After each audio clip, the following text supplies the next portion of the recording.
Shalom,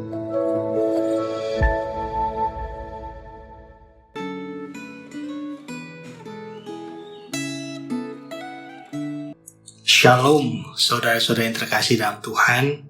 Jumpa kembali dalam Refleksi Gema 6 Maret 2024. Sebelum kita merenungkan firman Tuhan pada hari ini, mari kita kembali berdoa. Tuhan Allah Bapa kami, Allah yang kami kenal dalam Tuhan Yesus Kristus, puji dan syukur Tuhan kami naikkan kepadamu.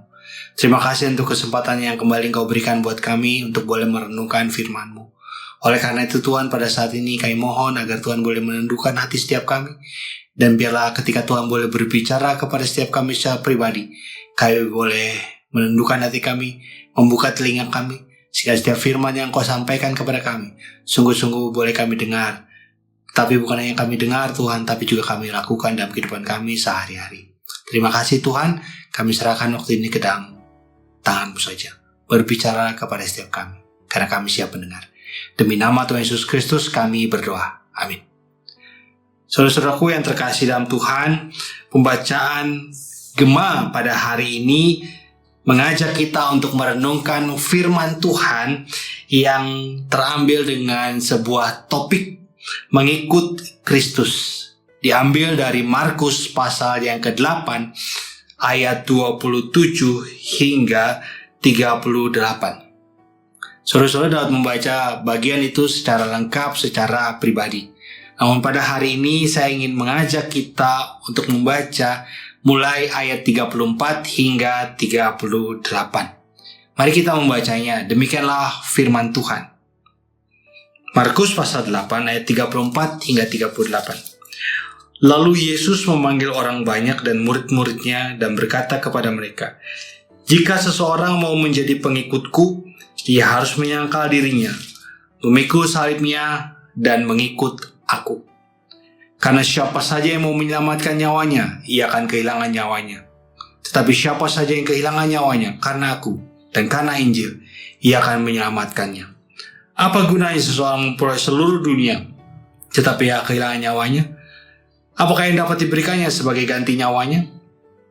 Sebab siapa saja yang malu karena aku dan karena perkataanku di tengah-tengah orang-orang yang tidak setia dan berdosa ini, Anak Manusia pun akan malu karena orang itu, apabila ia datang dalam kemuliaan Bapanya bersama dengan malaikat-malaikat kudus." Saudara-saudaraku yang terkasih di dalam Tuhan, dalam perenungannya tentang memandang Yesus, Tim Keller pernah berkata, kerendahan hati seseorang yang berdasarkan Injil adalah suatu tindakan untuk melupakan diri sendiri. Tindakan tersebut bukan hanya berarti jadi dermawan dan merendahkan diri supaya ditinggikan seperti budaya modern, atau menjadi orang yang meninggalkan segala kenikmatan dunia dan menjadi petapa untuk meninggalkan kedagingan seperti tradisi timur.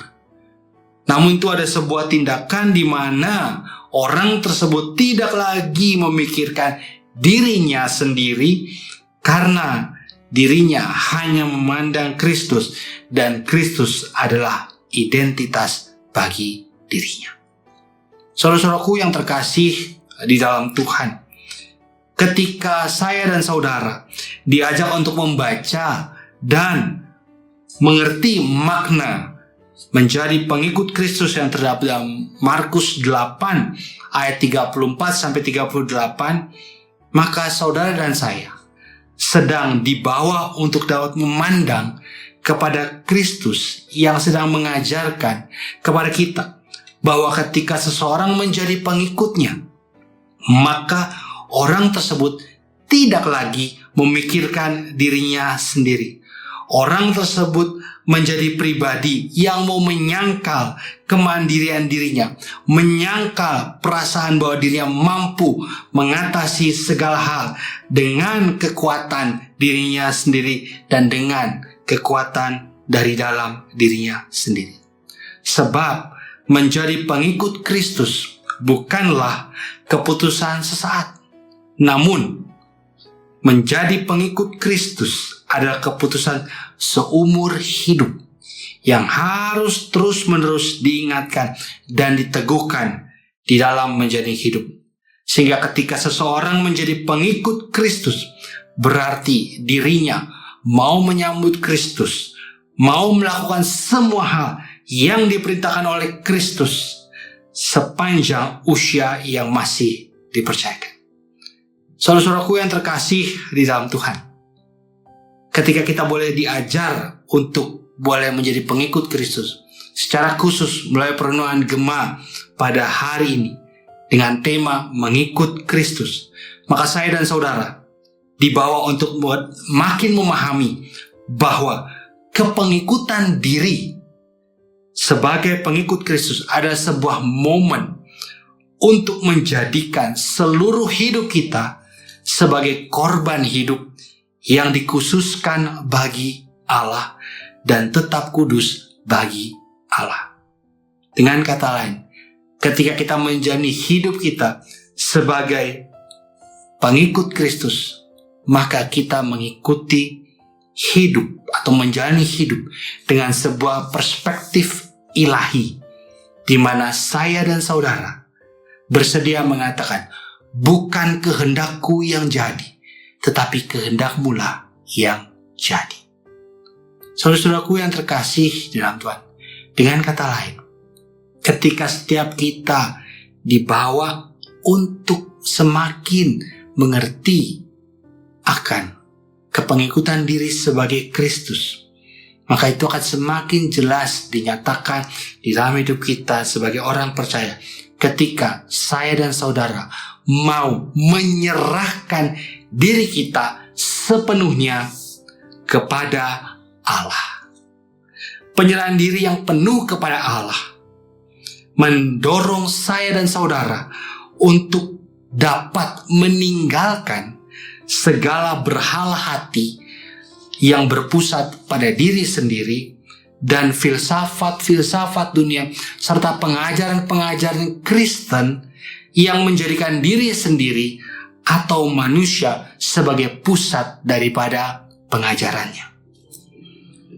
Saudaraku yang terkasih di dalam Tuhan, penyerahan diri yang penuh sebagai pengikut Kristus membawa kehidupan saya dan saudara sebagai orang percaya kepada sebuah kesadaran bahwa hidup yang dijalani sebagai pengikut Kristus bukanlah hidup yang berfokus kepada kecenderungan hati dan segala keinginannya, namun hidup yang berfokus kepada Kristus atau menjadi pengikut Kristus adalah hidup di dalam Kristus, untuk Kristus, dan bagi kemuliaan Kristus.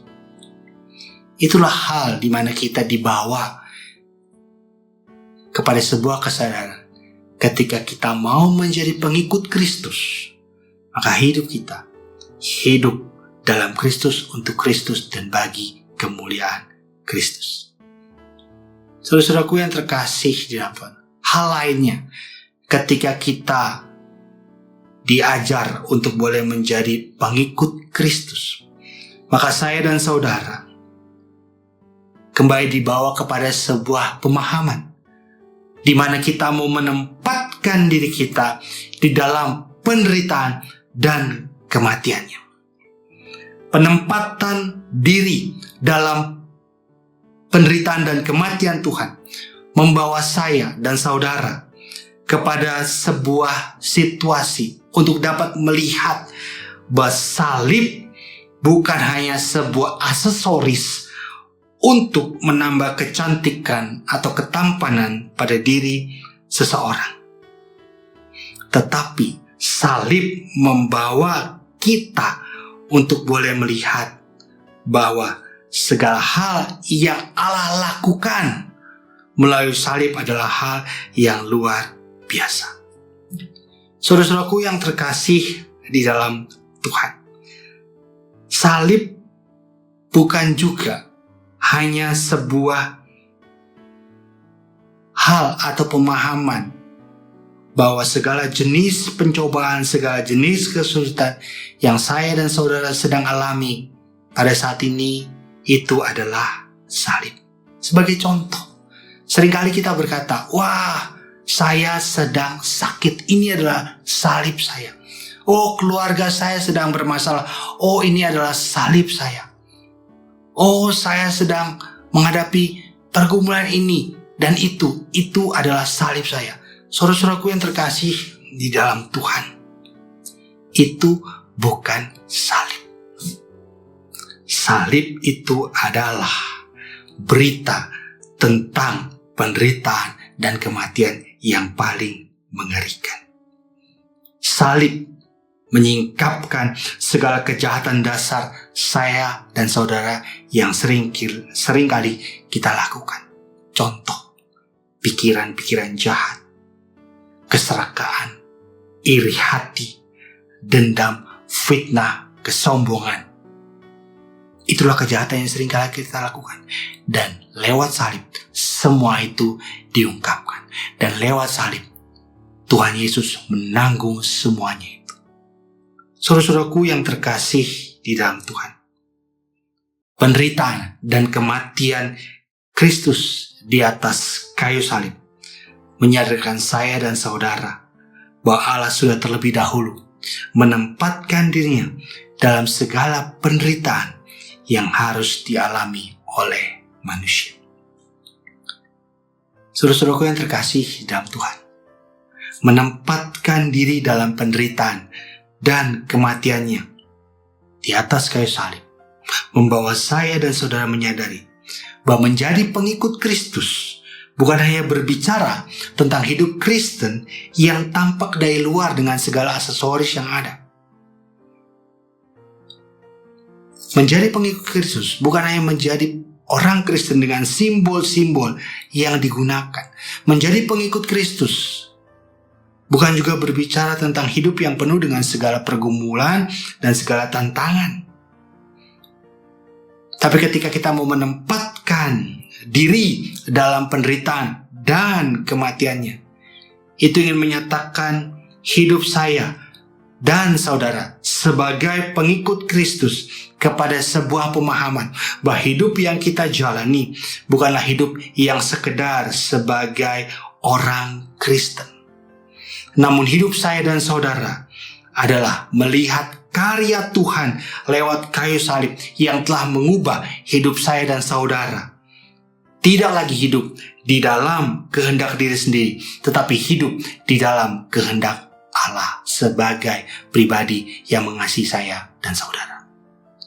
Saudara-saudaraku yang terkasih di dalam Tuhan, firman Tuhan hari ini menjadi sebuah pengingat bagi setiap kita sebagai pengikut Kristus untuk memiliki gambaran bahwa hidup sebagai pengikut Kristus pada masa kini bukanlah hanya hidup yang ditandai dengan label sebagai orang Kristen. Namun hidup sebagai pengikut Kristus adalah hidup yang sungguh-sungguh berkenan dan menyenangkan Allah serta memberkati banyak orang, terutama orang-orang yang seiman. Saudara-saudaraku yang terkasih di dalam Tuhan, kiranya firman Tuhan hari ini terus menguatkan dan meneguhkan setiap kita sebagai orang-orang percaya untuk terus memiliki pemahaman yang benar dan bagaimana hidup sebagai pengikut Kristus di zaman ini. Tuhan memberkati. Amin. Mari kita kembali berdoa. Tuhan adalah Bapa kami, Allah yang kami kenal dalam Tuhan Yesus Kristus. Terima kasih Tuhan untuk waktu kami boleh merenungkan firman-Mu. Tuhan, hamba sudah berhenti berbicara, tapi biarlah Tuhan yang terus boleh berbicara kepada setiap kami.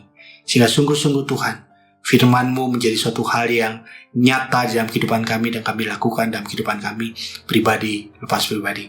Sehingga kami sebagai pengikut Kristus menjadi pribadi yang terus memuliakan Tuhan dimanapun kami berada. Dan menyatakan akan kuasa, akan kebenaran di dalam Engkau saja. Terima kasih Tuhan. Di dalam nama Tuhan Yesus Kristus kami berdoa. Amin.